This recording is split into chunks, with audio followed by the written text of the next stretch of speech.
Share করছি কতগুলো jogging stretching, যে জগিং স্ট্রেচিং প্রাথমিকভাবে আমাদের শরীর মনকে মুক্ত রাখতে, জড়তা মুক্ত রাখতে, সুস্থ রাখতে ভীষণভাবে কার্যকরী।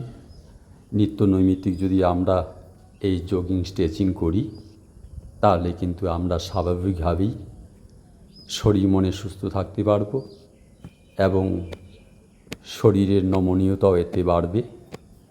বিভিন্ন কাজে আমাদের উৎসাহ যোগাবে এই স্ট্রেচিং জগিং।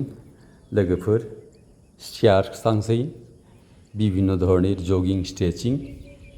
बे जगिं स्ट्रेचिंनि माध्यमै जों गोसो मोदोमावहाय मोजां थानो हानाय এবং সংসারनि যে খামাनि बे खामानिफ्रावहाय जों उत्साह मोननाय শেয়ার করছি বন্ধুরা। তাহলে স্ট্রেচিং জগিং गोजोनथों, ধন্যবাদ।